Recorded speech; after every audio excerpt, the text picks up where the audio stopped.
사랑합니다. 어, 어, 일단은 기도 먼저 하겠습니다. 사랑의 예수님, 주님, 아버지 감사합니다. 제가 오늘 이 시간 아버지 앞에 그리고 교회 형제 자매들 앞에 교회 앞에 제 생활, 제가 살아온 인생길을 이야기하고자 합니다. 내일 나의 인생길에 아버지가 한 번도 잊지 않으신 적 없고 늘 내 손을 이끌어 준 것을 우리 형제 자매들이 보여주려고 합니다. 아버지께서 내 입술을 열어주셔서 정말 잘 할 수 있도록 이끌어 주시기를 바랍니다. 예수님 이름으로 기도드렸습니다. 아멘. 2000년도에 제가 11시에서 한번 그때 코로나라고 해가지고 아무도 없는데 그냥 저 혼자서 말인지기 한 번 있습니다. 요한복음 1장 1절부터 말씀했었는데 사실 저는 여기에 있는 것 자체가 부담스러운 사람입니다. 왜냐하면 그때는 제가 정말로 자신 있었는데 지금은 제가 제 자신이 늘 이렇게 낮아져서 그런지 모르지만 늘 부끄러운 자리에 있습니다. 그래서 제가 이렇게 괜찮아진 사람이라고 생각하지 않습니다. 저는 늘 내 자신이 난 괜찮아져요. 나 같으면 괜찮아. 이런 식으로 늘 자신만만했던 사람인데 요새는 그렇지 못했기 때문에 자꾸 이렇게 제가 뒤쪽으로 자꾸 빠지려고 했습니다. 모든 인격들이 제 앞에 있는 것이 너무 감사합니다. 저는 1969년 12월 달에 추운 겨울날 태어났습니다. 그래서 유독 겨울을 제일 많이 탑니다. 그래서 추위를 많이 타기 때문에 항상 저는 옷을 많이 껴입는 상태이고 늘 두껍게 입고 다니고 뭐 그랬습니다. 삼남 이녀 중에 막내로 태어났기 때문에 저는 고생을 한 적이 없습니다. 우리 큰오빠가 지금 72살이기 때문에 저하고 나이 차이가 좀 많이 나죠. 제가 지금 55살이니까 17살 정도 차이가 나는 것 같습니다. 철이 들면서 저는 집에서는 오빠들은 먹을 게 없어갖고 막 이렇게 구걸을 하고 막 그랬다고 하지만 저는 한 번도 그런 적 없습니다. 저는 고무신을 신어본 적이 없습니다. 오빠들이 고생을 했기 때문에 막내인 저한테는 고무신을 신겨본 적이 없고요. 가방 또한 저는 아주 좋은 가죽 가방을 들고 다녔습니다. 그리고 오빠가 그때 의상칠을 했기 때문에 저는 항상 옷을 예쁜 만들어진 옷을 입고 그리고 구두도 신고 그렇게 했습니다. 그래서 나는 가난하게 살거나 그런 적은 없었던 걸로 기억됩니다. 근데 철이 들면서 우리 동네 사람들이 우리 집을 뭐라고 부르냐면 혹쟁이 집이라고 불렀습니다. 그 말은 엄마가 피부가 지금으로 용어로 말하자면 섬유종이기 때문에 혹쟁이라는 집을 드는데 나는 어릴 때는 그걸 몰랐는데 나이가 들면서 나도 엄마처럼 저런 피부가 되겠구나라고 생각했기 때문에 늘 이렇게 내 자신이 위축되고 그랬던 적이 있습니다. 그러면서 저는 늘 하나님께 교회 다니자 하면은 교회 한 번쯤은 갔은 적이 있습니다. 하지만 제 기억으로는 하나님이 어딨노? 하나님이 있으면 우리 엄마가 왜 저렇게 태어났노?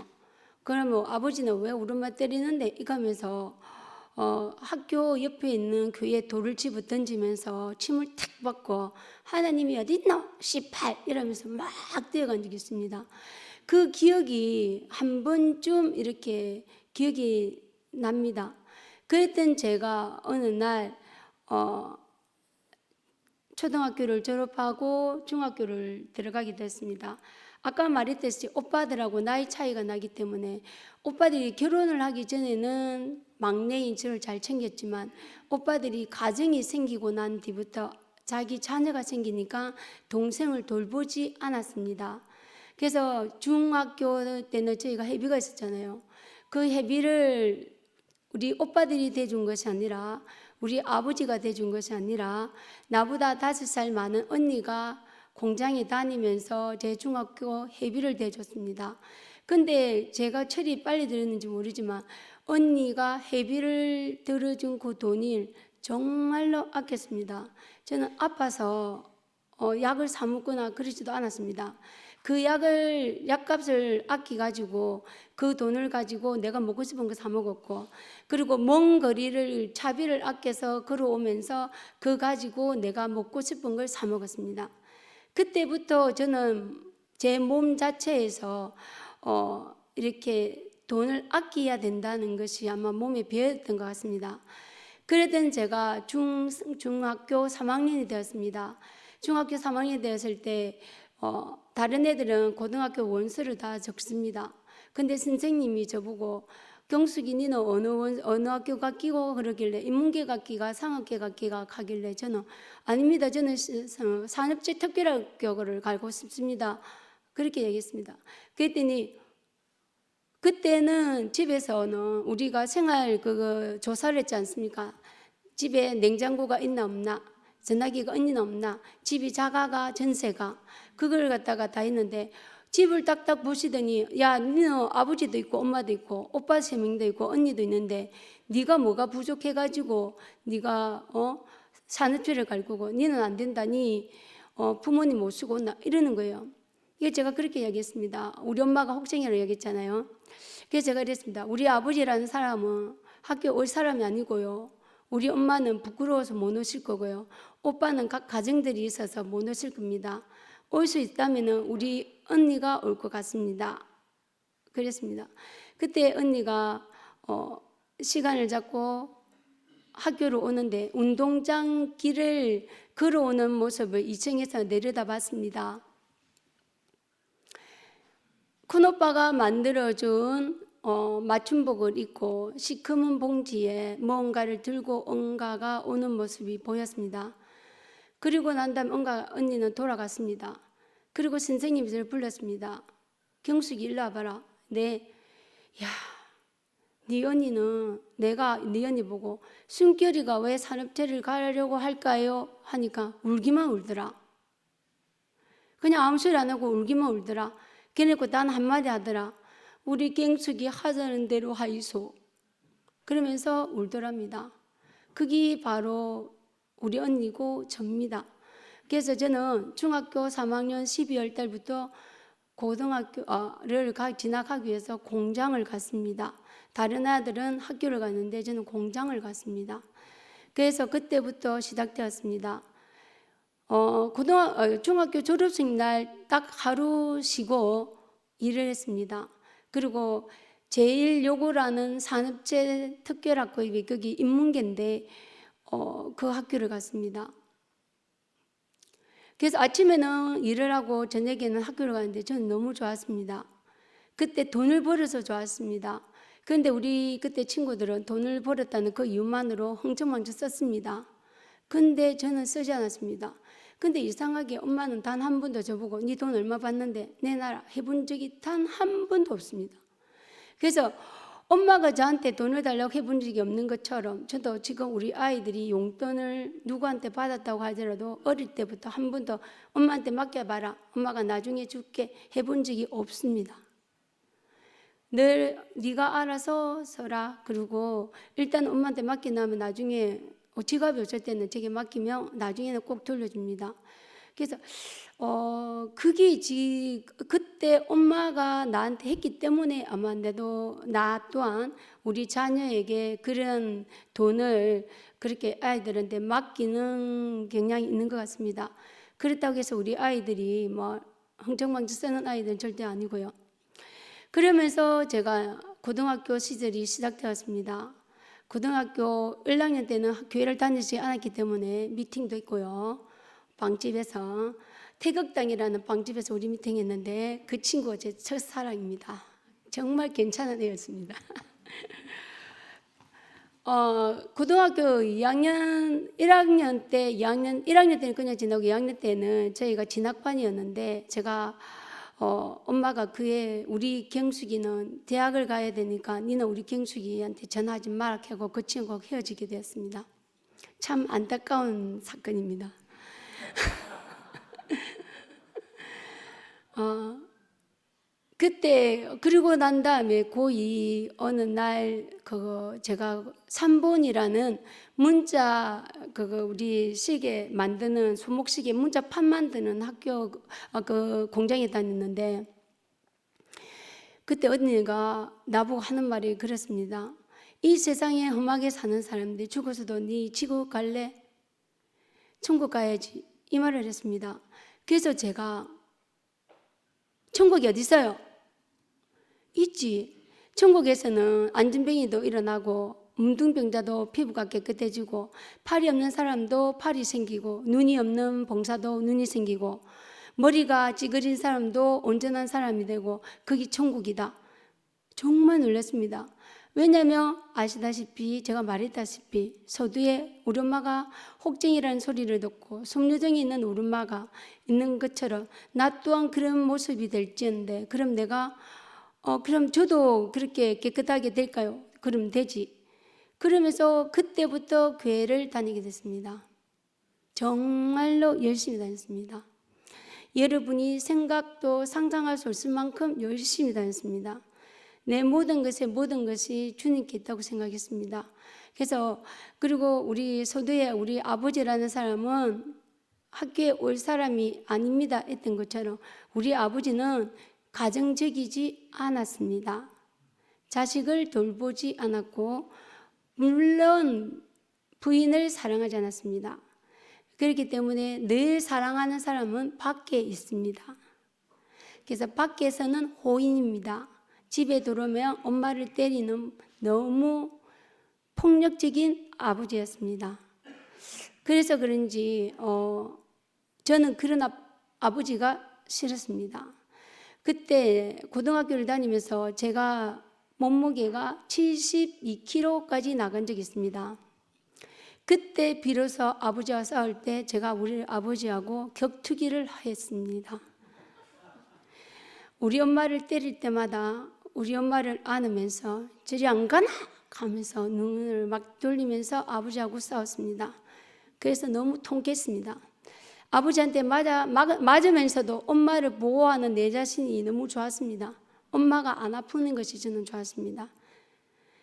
그리고 난 다음에 제가 교회를 다니면서 엄청나게 주님의 사랑을 많이 받았습니다. 교회에서 말하는 사람들이 랄랄랄랄랄라 룰루룰루 랄랄랄라 그런 말을 하는 거예요. 그래서 저는 저게 뭐예요? 그랬더니 방언이래요. 저거는 누가 해요? 했더니 하나님이 특별한 사람한테만 준다고 하는 겁니다. 믿음이 있는 사람한테만 준다고 하는 겁니다. 그래서 제가 교회 다닌 지 한 달 만에 제가 진짜로 울면서 기도했습니다. 하나님 아버지, 정말 아버지가 살아계신다면 저에게도 방언 주세요. 저런 사람들 다 방언 주면서 나는 사랑하지 않나 보지요. 나에게 왜 방언을 주지 않습니까? 그렇게 했습니다. 그런데 어떻게 됐을까요? 바로 그 자리에서 방언이 터졌습니다. 제가 그렇게 믿음이 있습니다. 박수 한번 쳐주세요. 진짜입니다. 그리고 고등학교를 제가 다녔다고 했죠. 제가 얼마나 믿음이 있는지 이야기해 드리겠습니다. 고등학교 예배가 중국 고등부 예배가 12시에 시작합니다. 그러면은 저는 점심시간을 외출을 뺍니다. 밥을 먹지 않고. 그리고 나서 고등부 예배를 드립니다. 그리고 난 다음에 예배를 드리고 점심시간 끝날 무렵에 다시 가서 공장에 가서 일을 했습니다. 그리고 마침에 6시입니다. 그러면은 교회 가서 컵라면 한 개 먹고 또다시 저녁 예배를 드립니다.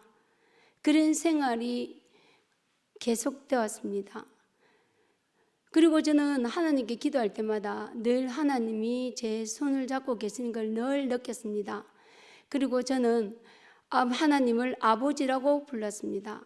아버지, 경숙이 여기 있어요. 오늘 학교에서 이런 일이 있었어요. 오늘 공장에서 이런 일이 있었어요. 이러면서 일기문을 적은 개수가 엄청납니다.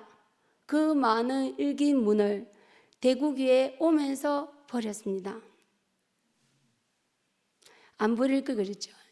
놔둘 걸. 그거는 좀 놔둘 걸 이런 생각이 들기도 합니다.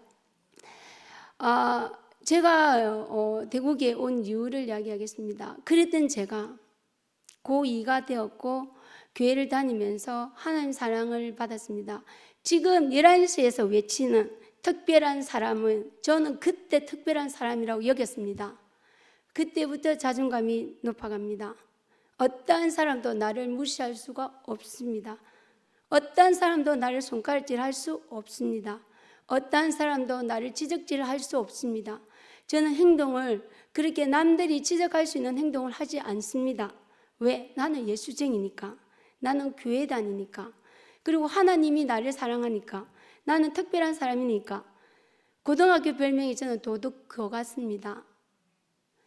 그래서 나는 수업 시간에 어떤 아이들이 있어도 저는 우리 선생님이 저를 도둑 교과서로 불렀습니다. 그래서 아이들도 제 별명을 도둑 교과서로 부릅니다. 근데 그럴지라도 저는 너무 좋았습니다. 예수쟁이라는 소리를 들어도 좋았습니다.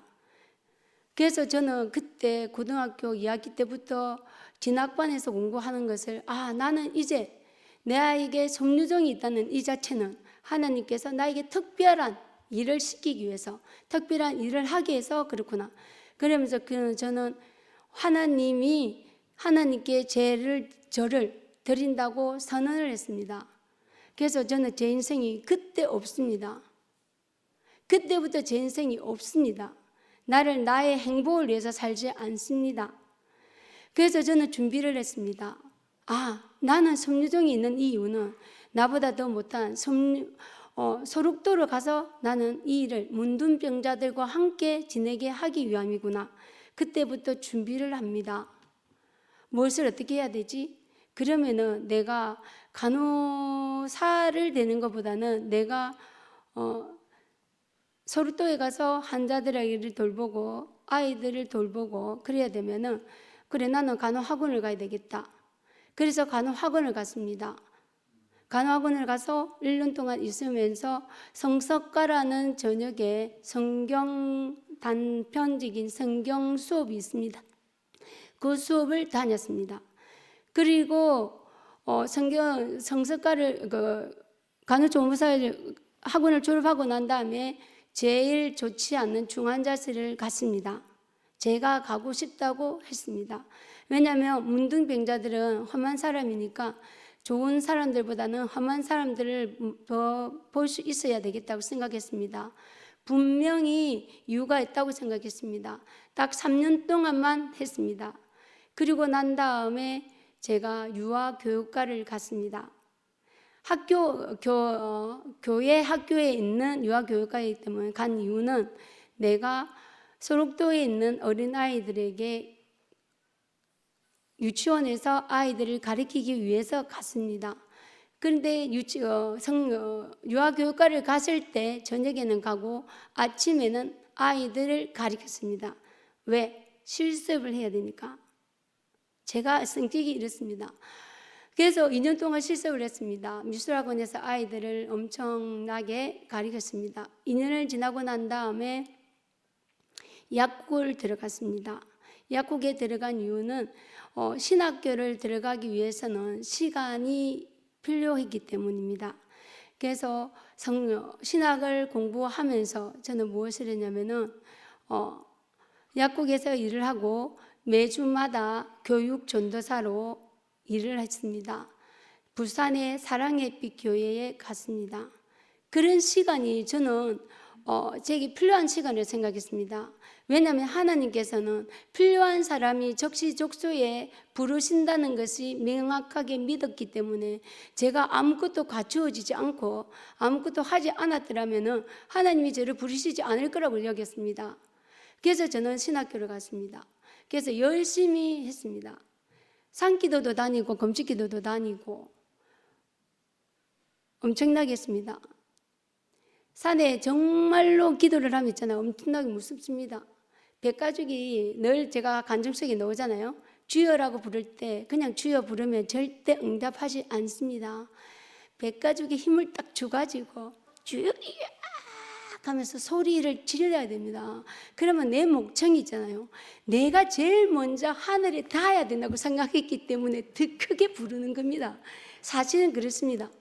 그리고 나무 뿌리를 왜 잡느냐면은 무섭습니다. 산개도 가보세요. 엄청나게 무섭습니다. 바람 소리 엄청나게 납니다. 그러면은 나무를 잡고 막 용을 써야 됩니다. 진짜 그렇습니다. 그럴 때 정말 응답하십니다. 여러분들이 상상할 수 없을 만큼 귀신들 역사도 일어나고 그런 것이 좀 있기는 합니다. 하지만 그게 중요하지 않습니다. 그리고 늘 제가 교회를 다니면서 안 되는 것은 제가 전도사로서 이랬다고 하지 않았습니까? 근데 제가요 늘 부끄러웠습니다. 제 자신이, 말씀을 준비하는 제 자신이 부끄러웠습니다. 아이들을 가르치는 제 자신이 부끄러웠습니다. 지사님들이 전도사님, 전도사님 이럴 때 부끄러웠습니다. 왜냐하면 이중적인 내 모습이 너무 싫었습니다. 뭐 억수로 막 온유한 척, 지사님 이렇게, 진짜 그거 너무 싫었습니다. 그래서 제가 계속 혼자가 왔습니다. 이런 내가 어떻게 주의 일을 할 수 있으며 어떻게 내가 할 수 있을까? 그것이 계속 혼자가 왔습니다. 그때 이제 종강 예배 때 우리 신학교 마지막 종강 예배 성교학을 가르치는 권석일 목사님이 김윤동이라는 철학과 교수를 초빙합니다. 그래서 그 윤동이 오빠가 저희 학교로 오게 됐습니다. 그때 십자가에 말씀을 하시면서 이야기하는데 지금은 정확한 기억은 나지 않습니다. 근데 그 말씀을 다시 듣고자 하는 사람은 권석일 목사님 집으로 오라 이렇게 해갖고 권석일 목사님 집으로 갔습니다.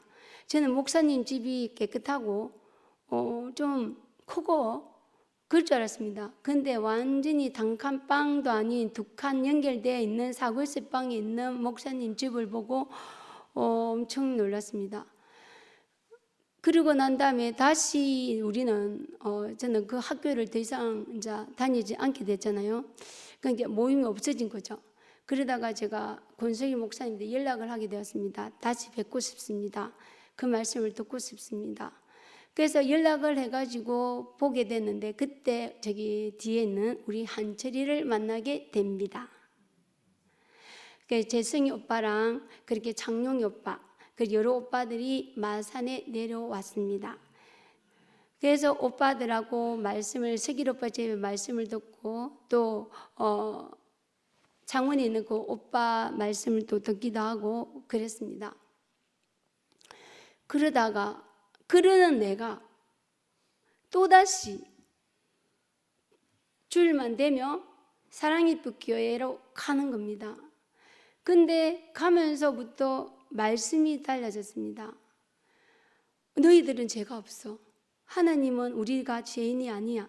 하나님은 너희들 본 그대로 너희들 존재 자체를 사랑해. 이 말을 제가 하게 되었습니다. 제가 뭔가 대국의 말씀을 들으면서 제가 그때부터 뭔가가 제게 달라지기 시작했습니다. 그래서 더 이상 죄인이 아니라는 말을 했습니다. 그리고 더 이상 천국이 죽어서 가는 곳이 아니라고 생각했습니다. 그러면서 제가 거기에서 말씀을 전할 수가 없었습니다. 그래서 목요일 날 재승이 오빠한테 왔길래 말했습니다. 저는 제가 주의 종으로서 일을 할 수가 없는 사람인 것 같습니다. 제가 이중적인 내 모습이 너무 싫습니다. 누가 네 보고 목사 해라 하더나? 아니요. 누가 네 보고 강도사 해라 하더나? 아니요. 누가 네 보고 부원 강사 해라 하더나? 아니요. 그건 누가 했는데? 제가 하나님께 선언했는데요. 그건 네 말이고 그러는 거예요. 그럼 저는 어떻게 할까요? 했더니 같이 살자 그러는 거예요. 근데 저는 지금까지 종교 생활을 했지만 나 존재만 보고 같이 살자고 한 사람이 단 한 사람도 없었습니다. 그래서 그 말씀을 듣고 제가 그럼 대성통곡을 했습니다. 그래서 울었습니다. 소리내서 울었습니다. 그러면 저는 이제 전도사 못 하겠어요.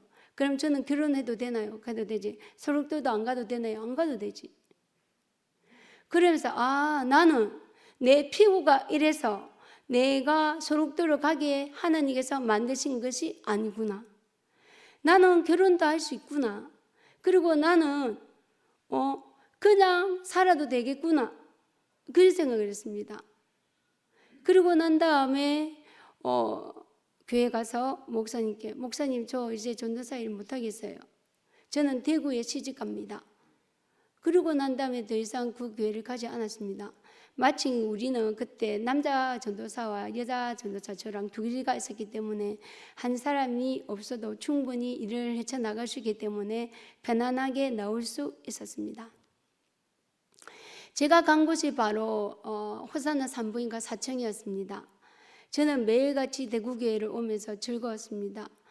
근데 이상한 것은 저는 전도사이기 때문에 옷을 빼입고 성경책은 항상 옆에 있고 머리도 예쁘게 하고 단정히 하고 화장도 예쁘게 하고 가는데 대구교회 사람들은 쓰레파를 신고 시커먼 옷을 입고 너무너무 가난한 모습으로 앉아있는 모습이었습니다.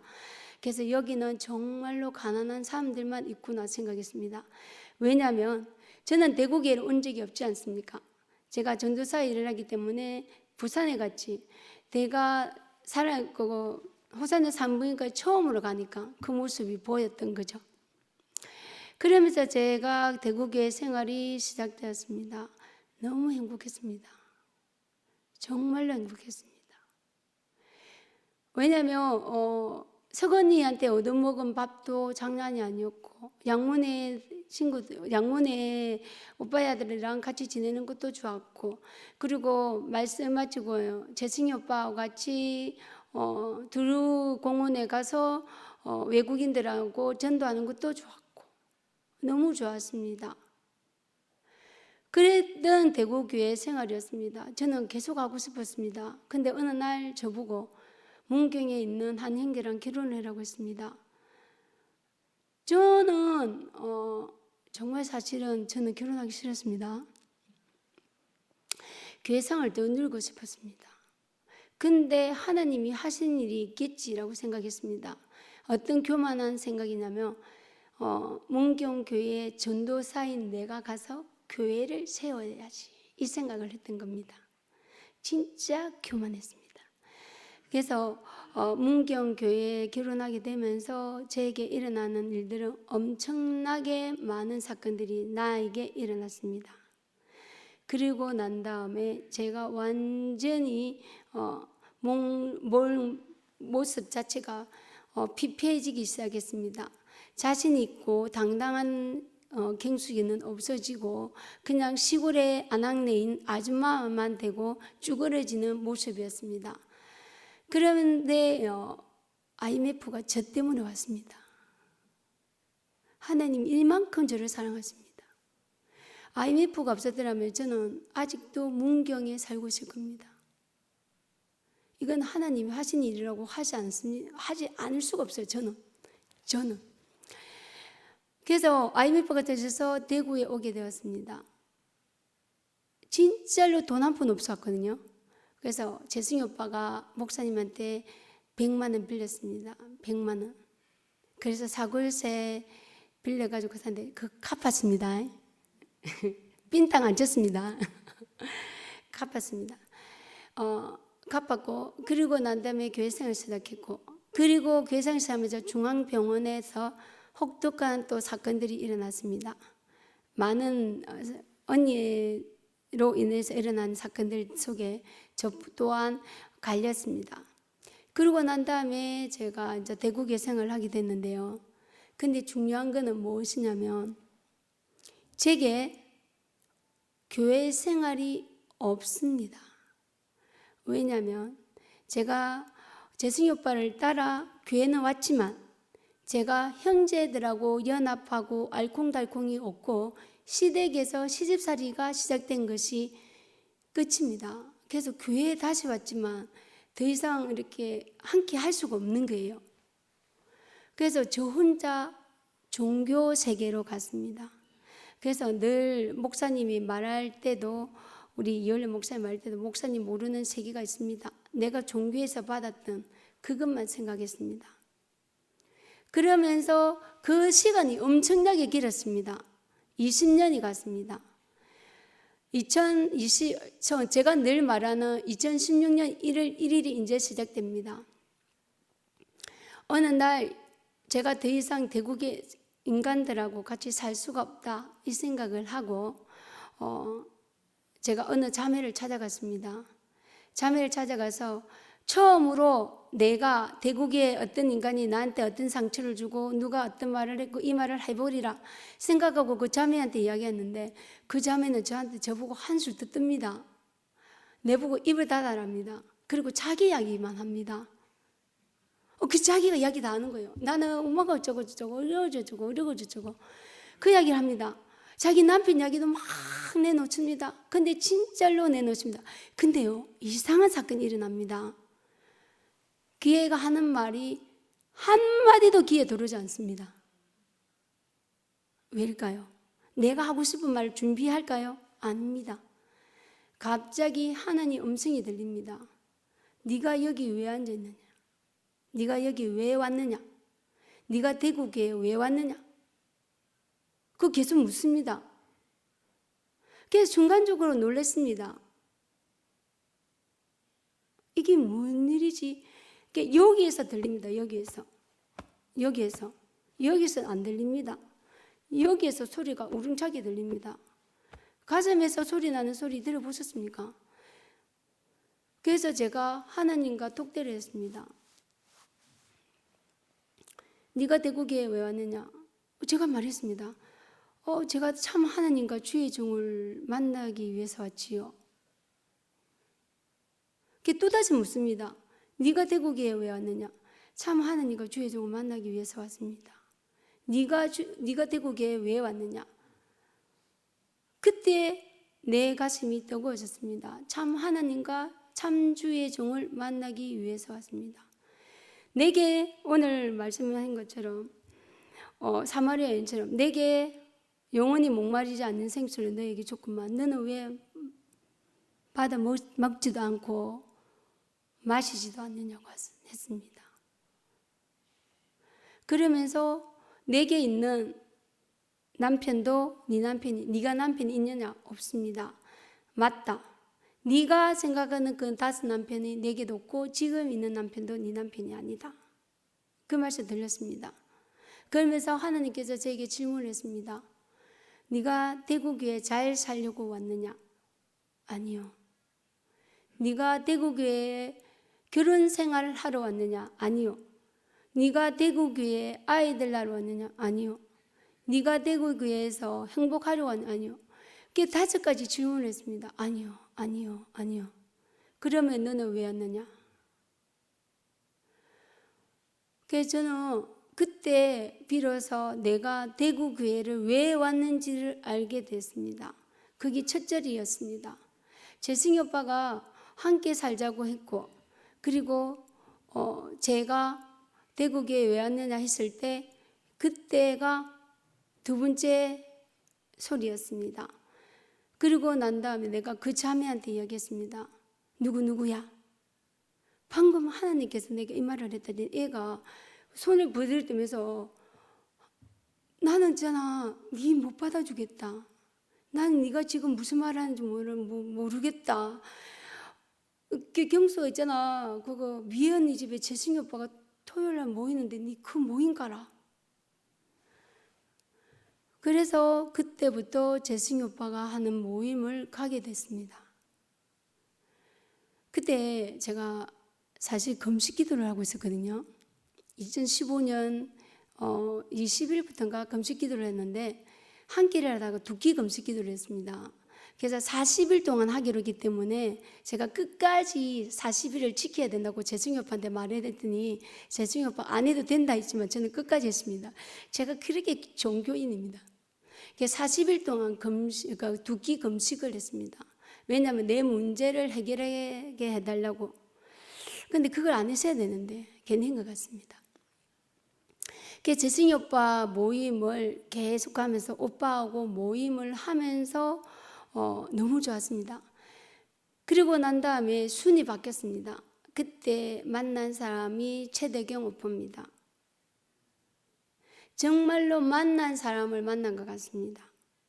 대경이 오빠는 정말로 큰 오빠 같았습니다. 우리 큰 오빠. 그래서 잘 받아주고 말씀을 드렸습니다. 그때부터 제가 달라졌습니다. 옛날에는 대국의 인간들이 너 성경도 모르는 것들이 잘난 척하니까 너희들이 성경을 알아? 이랬던 제가 그 모든 형제 한 사람 한 사람이 저보다 큰 자로 보였습니다. 그리고 모든 사람들이 천국의 열쇠를 가지고 있는 것을 봤습니다. 그리고 누구한테도 지적질을 못하게 되었습니다. 그때 미경이 언니가 제 모습을 보고 순결아 하나로 성가대에 찬양하러 온나 그러는 거예요. 그래서 그때 하나로 성가대 파트로 알토 파트로 갔습니다. 근데요 연습할 때마다 매일 울었습니다. 할 때마다 울었습니다. 정말로 너무너무 좋았습니다. 그때부터 저는 새신자가 된 것 같았습니다. 그래서 늘 2016년에 김초 목사님이 우선 아니다. 그리고 난 다음에 2016년 십자가의 회복이라는 거 아니다. 십자가의 뭐지? 잠깐만요.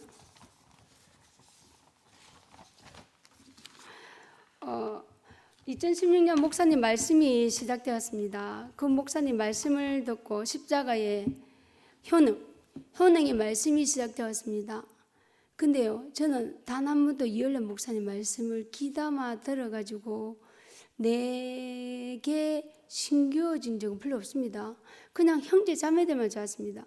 근데 십자가의 효능이라는 이 말씀을 딱 들으면서 제게 정말로 새로운 것이 일어났습니다. 대속이 아니구나. 예수님의 내 죄 때문에 죽은 게 아니구나. 하나님과 예수님과 우리를 하나 되는 자리로 옮겨주기 위해서 십자가가 있었고 예수님이 죽으셨구나. 예수님이 끊임없이 우리를 하나님과 함께 하기를 원했기 때문이구나. 그래서 구약에 있는 모든 사람들은 하나님과 우리를 하나로 만나게 하지는 않았습니다. 왜냐하면 죽은 주고 그때만 좋았고 살아주고 그냥 없으면 또 울부짖고. 근데 예수님을 통해서 하나님을 만나게 한 다음부터는 모든 것이 끝났습니다. 새로워지는 겁니다. 그것을 제가 봤습니다. 근데 제가 그때 기자였기 때문에 말씀 정리로 이렇게 하고 있는데 가슴에 뭐가 잡히는 겁니다. 그래서 제가 유방이 이상해서 친구한테 전화를 했습니다. 제 친구가 빨리 병원에 가라는 거예요. 제가 아프지는 않다. 그래도 가라. 가서 했더니 3개가 있는데 상피내암이라고 했습니다. 맨 처음에는. 그래서 잠깐 수술만 하면 끝난다고 했습니다. 그래서 그때 그 당시 제가 청소년 상담을 하기 위해서 대학생 집 애들하고 고등학교 애들하고 이렇게 상담 수업이 있었거든요.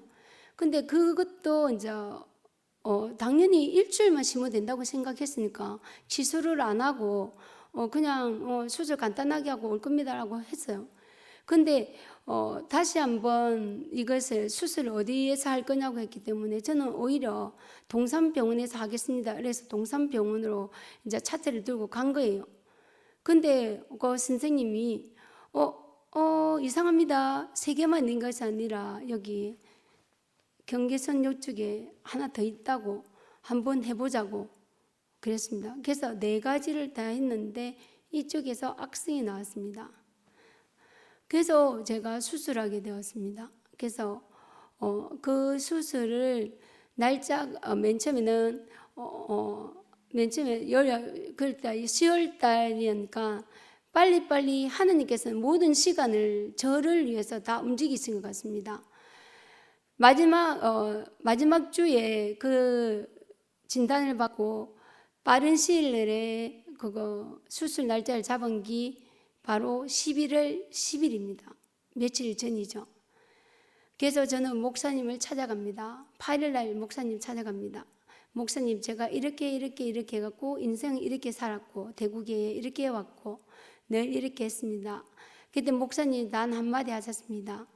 네가 천사의 자리에서 참 사람의 자리로 내려왔구나. 그러면서 제가 목사님이 수술 잘 하고 온나 이러고 제가 집에서 나와서 바로 들어가서 그 다음날 수술을 했습니다. 그게 바로 제 모습이었습니다. 그리고 수술을 하고 난 다음에 저는 세상이 달라졌습니다. 내가 살던 세상이 아니었습니다. 나는 죽고 다시 산 예수 안에 포함된 인생이었습니다. 이미 나는 예수가 6시간 동안 십자가에 달린 것처럼 저는 7시간 반 동안 수술돼서 제가 죽었다고 생각했습니다. 그리고 저는 없다고 생각했습니다. 내 인생은 없습니다. 그때부터 저는 또다시 아무것도 없는 인생이 되었습니다. 그때부터 제가 달라지기 시작했습니다. 모든 사람한테 제가 조금씩 더 달라졌습니다. 근데 못 믿겠지만 저는 제 자신을 봤을 때 많이 달라지고 있다고 했습니다. 그때도. 그리고 많은 형제자매들이 저희 병문안을 왔습니다. 그리고 저는 다른 사람들은 작은 수술을 해도 아파갖고 막 앉아있고 막 엎드리고 뭐 그랬지만 저는요 너무너무 행복했기 때문에 앉아있을 수가 없었습니다. 그래서 나한테는 콧물 같은 막 간증이 막 터져 나왔었습니다. 그때 그런 사건이었습니다. 그리고 난 다음에 2017년이 되었습니다. 김지호 목사님이 오셨습니다. 김지호 목사님이 오셨고 저는 새신자로 그 순에 들어갔습니다. 그리고 그 순에서는 왜 네가 이곳에 왔냐 했습니다. 그는 난 2016년부터 교회 생활을 했기 때문에 난 지금 새신자입니다. 이렇게 해서 교회 생활을 하게 되었던 겁니다. 그랬던 제였어요. 그랬던 제가 이렇게 시작되었습니다.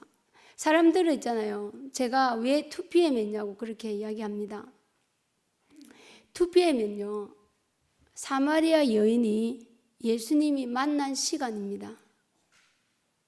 사마리아 여인은 당신이 너무 부끄러워가지고 도저히 있을 수가 없었습니다. 땅끝에서 걸어와서 운문가에서 예수님 만난 그 시간이 2PM이라는 저는 생각이 들었습니다. 그 2PM의 그 시간 속에 있는 동안 저는 너무 행복했습니다. 십자가의 자리는요, 그 자리에서만 인생이 시작되는 자리는 맞는 것 같습니다. 어떠한 자리에서든지요, 이 자리가 아니면은 저는 이게 저한테 해석이 되어지지 않았습니다. 내 인생에 해석은 되어지지 않습니다. 이 자리에서만 비로소 내 인생이 시작되었고 모든 것이 해석되었고 그렇습니다. 모든 사람들은 하나입니다. 주께서 우리를 지으시고 심히 좋다고 하신 그 자리입니다. 그 자리에서 우리가 만나져야만 됩니다. 그렇지 않고서는 안 됩니다. 저는 오늘 여기 노트에 적어놓은 거 있잖아요. 볼 수가 없습니다. 머릿속에서 나온 것만 이야기합니다. 제가 여기에서 있으면서 사건이 있습니다. 어떤 사건이냐면 저는 내 인생이 제일 많은 사람들 중에 있는 사람들 중에 용수 오빠도 있고요, 상근이 오빠도 있고 그렇습니다. 용수 오빠를 이야기하겠습니다. 제가 이곳에 순모임이 시작될 때 하나님께서는 꼭 적수에 필요한 사람 꼭 쓰게 합니다.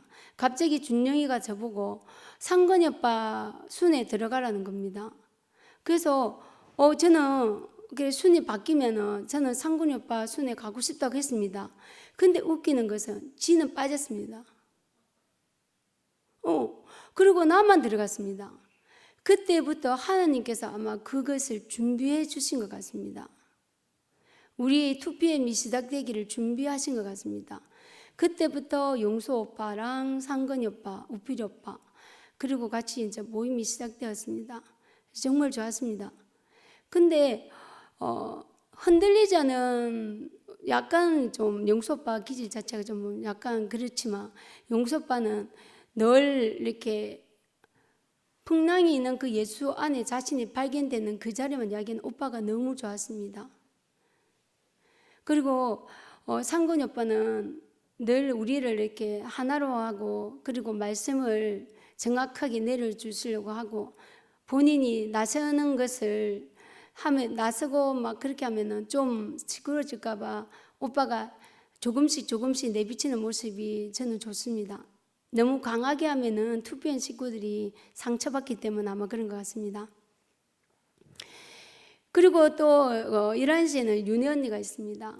윤희 언니는 아침마다 저랑 통화를 하는데 늘 저보고 제가 언니한테 했던 말들이 이제야 제 말을 듣고 비로소 행위로 나타내는 것이 십자가의 자리라고 이야기하고 있습니다. 같이 우리가 그랬습니다. 제가 제 인생에 있잖아요. 한 사람 한 사람을 열거하면 여러 사람들이 많잖아요. 그죠? 그러니까 인생에는 절대로 혼자 두지 않는 것 같습니다. 이번에 제가 빠뜨린 것이 하나 있는데, 제가 우리 남편한테 잘 쓰는 말이 있습니다. 이 더러운 인간아,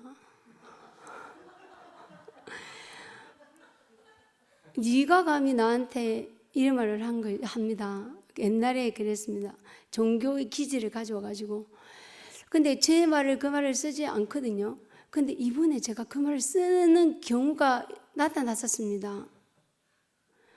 근데 제가 저기 나한테 이런 생각이 들어갖고 제가 한번 일어나서 나서려고 하는 그것을 잠재우는 사람이 윤천입니다. 언니가 있어서 그게 잠재워진 거예요. 진짜로. 앞에 있는 분들은 아무도 몰랐는데 윤천이가 윤선이가 딱 두 사람만 저를 잡았어요. 그 말을 하지 않도록. 저는 그게 너무 놀라웠어요. 정말로. 안 그러면 제 진짜 나타나거든요. 그리고 난 다음에 갑자기 언니가 딱 잡는 데 있잖아요. 순길아 이건 아니다 이러길래. 근데 순간적으로 제가 팍 내가 내려 사탄이 나가는 걸 느꼈습니다. 내게 왔던 귀신이 나가는 걸 느꼈습니다. 진짜입니다. 그와 같이 제가 또 한 가지 더 있습니다. 은정이하고 사건이 있습니다. 은정이가 저한테 그런 게 있거든요. 나는 난대라는 게 있거든요. 자존감 되게 높다고 했지 않습니까? 난대라는 게 있는데 은정이가 나 때문에 내 부정이 너무 많아서 제가 싫다고 했습니다.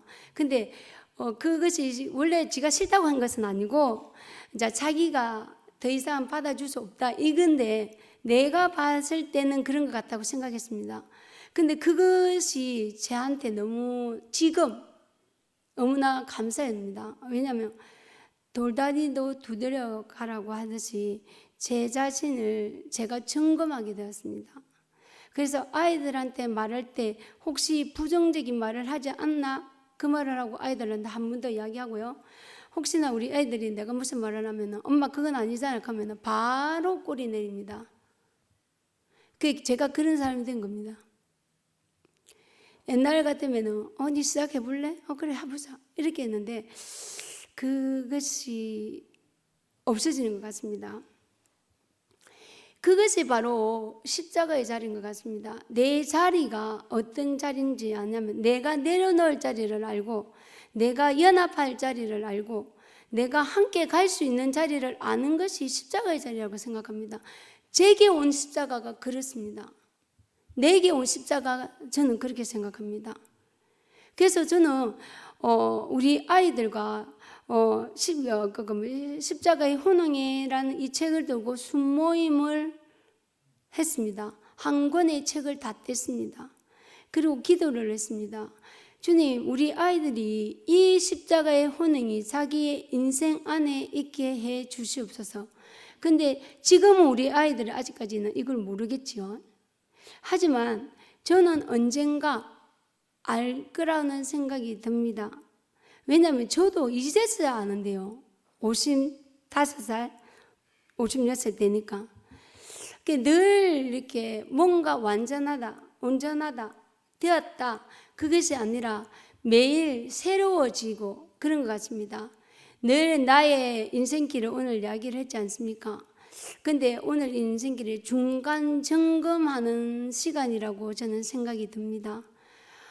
아버지, 제가 이렇게 살아왔는데 참 잘 살고 있는 것 같습니다.